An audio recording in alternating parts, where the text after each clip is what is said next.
I'm back out on the dry bed again. Still no rain, even though they're saying we're supposed to get some this weekend. We'll have to see how that goes. I don't know. I had somebody send me a question what kind of tools I use, so I'll cover that real quick. First off is Kathy. First off, crowbar. I don't go anywhere without that. Need that for moving boulders and stuff. Then I got this shovel. I broke 6 shovels last year, so I invested the money in this one. See, it's got a steel pipe in it, and I haven't broke that. I've had that almost a year now. Backpack. It's a weatherproof one. You know, it's kind of like a plasticky one, so it's weatherproof. So if I get caught out in the monsoons, inside I just keep, you know, food, drink, stuff like that, spare snuffer, that kind of thing. Side pouches. Let's see. This is just a pry-in screwdriver, as you can tell, because I broke the tip off of that. Got the crowbar. Now this is my most important tool because I use this to gouge the dirt and the hard pack and stuff. I use that more than anything else. Another screwdriver with a fairly good tip on it for getting into those little crevices. And over here, of course, I got my pocket dredge. I don't go nowhere without that. If you're not sure what a pocket dredge is or what it does, just look in the in my uploads list, and there's a video called GT Demo, and that'll show you what that's for and what it does. Then of course I got this scoop. Now I don't dig with this scoop, okay? This is just for this, pulling light material out of the way. If you try and dig hard pack with this, you'll break it. So that's just for clearing stuff off. And a little screwdriver, just a skinny one. Never know when you'll need that. And let's see, 1/4 or 1/2 inch screen, 5/8 what they call it, and then a super sluice. Here, I got to show you this. I got that on Sunday. Me and Jason were out here playing around. That's a 3/10 of a gram right there. So that's number 3 off this dry wash. Now look at this thing. I got that too. That's a little tiny, almost 1/10 of a gram picker. Do you see that? That thing's worth almost $5. Can you believe that? Gold is ridiculously high. And the super sluice, the reason I use this is because it can handle, that's why they call it a sluice. I mean, you can run a lot of material fast with this and you won't lose any gold. So that's like the best pan I've ever used. I've had this when I bought it used for $7 about 7 years ago. And I'm still using it. Broke it a couple times, as you can see. Had to drill new holes and all that good stuff. But she's solid, and she really can run the material. So that's it. So what I'm doing out here, I just found this. See how this light flows in? There's no gold in this stuff. You just throw that out of the way. It's useless. Now see all these offsets in here? See this? Isn't that nice? Now this could have been worked. I don't know. But there's a lot of offsets. See, this is like a hard pack. See that? See? It's not, if it was real old, this material, this clay would be black. But it's not real old. But there could be gold in this. I try to get all the loose stuff out of the way because there's no gold in that. It's just dirt. There's no gold in there. But the gold will get trapped in these little offsets like that. So that's what I'm doing right now. I'm going to check this. I still say there's a nugget out here. I'm waiting to find it. 3 pickers. Pretty good sign though, huh? That's like, what, just shy of a gram in pickers in 3 pieces. So yeah, there's bound to be a nugget somewhere around here. Anyway, that's what I'm up to, and that's how this is how I'm starting my day right there. Here it is with all the dust and dirt cleared off of there, all the fine stuff. Looks good, don't it? But you can't believe how many of these I've worked and barely got any gold out of. It looks good right through here. That's a big rock wedged in that one. See that? So that might be good. Then down here you got another rock wedged right here. See? That's actually a heavy. Haha. Nice. So anyway, I mean, it looks good, but you know, a lot of times there just might be a few flakes or something. Sometimes there's good stuff, but a lot of times there's just nothing there.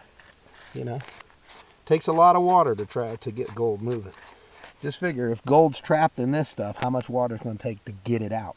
Some of it will never come out until somebody actually digs it out.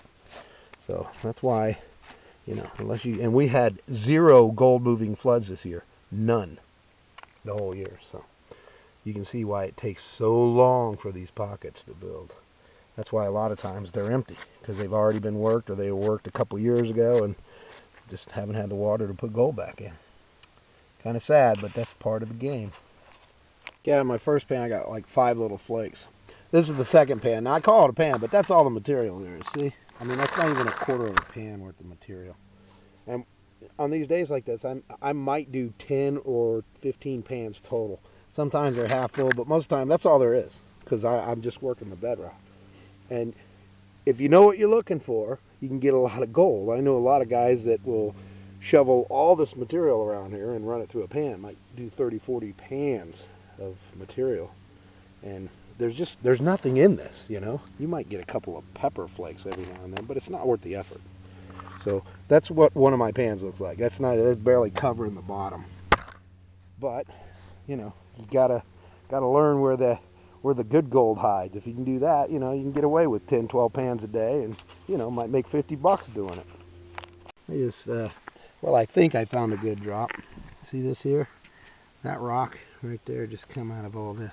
I'm still pulling dirt out of it. Look at all that dirt in there. Now that's almost half full pan right there, and that's just off of this stuff right here. Now see, look, there's still rocks wedged down in this one. See that? That's a rock right there. See it moving? So there's another pocket right there. I mean, this could be good. This could be really sweet. I hope so. I mean, I don't really know.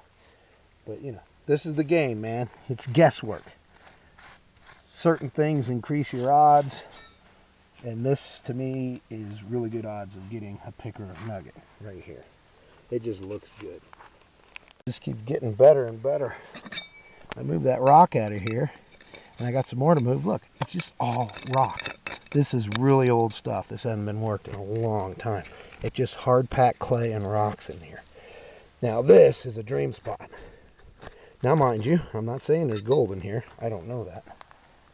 You know, I won't know for a minute, but look. See all the rock in there? Can you see that? That's old stuff right there. Oh, that is awesome. I can't wait to do this pan.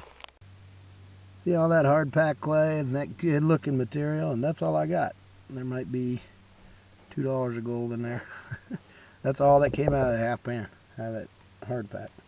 I mean, I'm not complaining, but I was really hoping for a picker. I still have another one like that, another trench about probably 4 inches long. Same kind of material, so I'll hit that. Maybe I'll do better, but that's all that came out of there, that old clay. Man, I was really hoping for something better than that.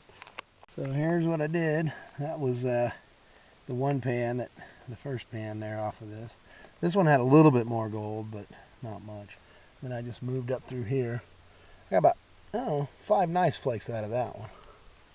But no pickers, you know, and this is pretty much the routine, you know. I mean, I enjoy this, but could I make a living doing this? Not hunting like this, not a chance. No way. But I don't do it for the money. I mean, it's nice making a little money. But every time I come out and do this, every time is a new adventure.